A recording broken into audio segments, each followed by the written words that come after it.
a gente precisa pensar quem sofre mais e quem sofre primeiro, né? Quando a gente fala de crise climática, o que a gente está falando é de efeitos causados pelo aquecimento global, né? O que a gente chama de mudanças climáticas ocorre basicamente pelo volume de emissão e acúmulo de carbono na atmosfera. Esse volume, ele advém basicamente de processos industriais, processos produtivos e consumo, né?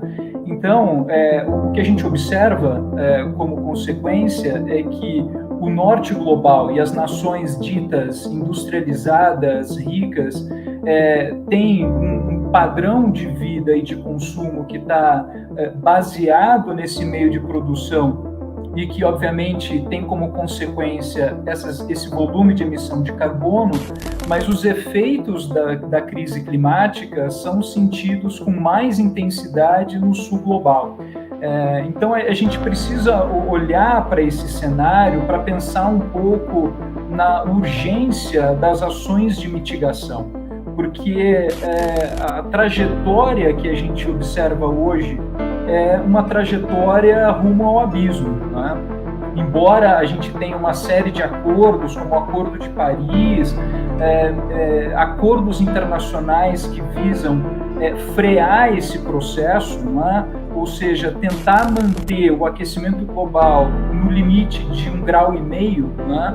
Que já é um aumento que vai gerar e vem gerando uma série de consequências muito, muito catastróficas, inclusive para a saúde humana, a gente não está tomando as ações necessárias para que a gente, de fato, consiga manter o aquecimento a 1,5 grau, né? Se a gente seguir na trajetória que a gente está hoje, a gente vai extrapolar esse 1,5 grau e a gente tem muito pouca certeza da magnitude das consequências se esse aquecimento chegar a 2, a 3, a 4 graus, né?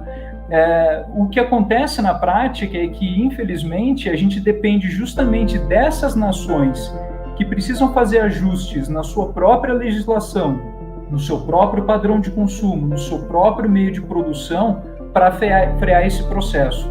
Aquelas nações que estão sendo mais impactadas, elas não só não são responsáveis na mesma escala, na mesma proporção pela crise climática, como, obviamente, tem muito menos recurso e margem de manobra para fazer ajustes, né?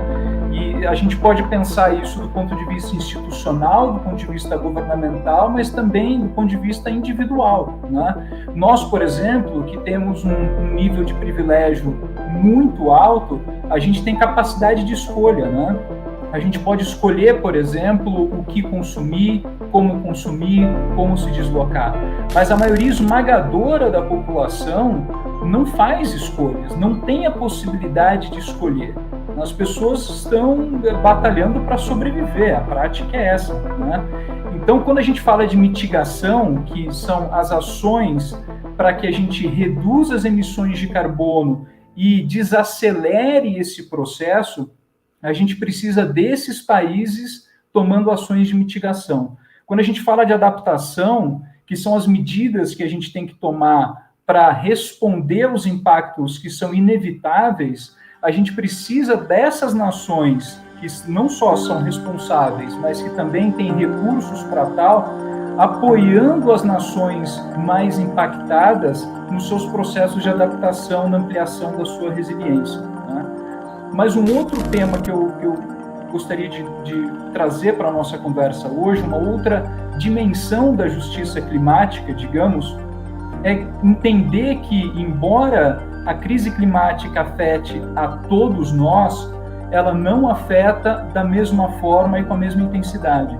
Então, quando a gente olha para populações racializadas, para mulheres e meninas, para a comunidade LGBTQIA+, para pessoas em idades extremas, quando a gente olha para esses grupos de riscos ou grupos tornados vulneráveis por questões socioeconômicas, por exemplo, independente do contexto em que eles estejam, a tendência, e é o que a gente observa no trabalho de MSF, é que essas populações vão ser mais impactadas, mais severamente impactadas. Então, quando a gente pensa respostas, quando a gente pensa adaptação climática, quando a gente pensa uma perspectiva de ampliação da resiliência para que as próprias comunidades tenham mais capacidades de resposta, a gente precisa olhar para as necessidades e para as potencialidades de cada um desses grupos, reconhecer essas especificidades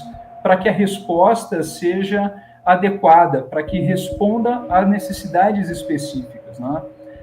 E aí, uma vez mais, entra esse grau diferente de responsabilidade de nações privilegiadas e de indivíduos privilegiados também, de grupos privilegiados, né? Então, é muito importante que a gente tenha ciência de como esses mecanismos acontecem, né? E de quem deveria, de fato, atuar para minimizar os impactos da crise que a gente está vivendo.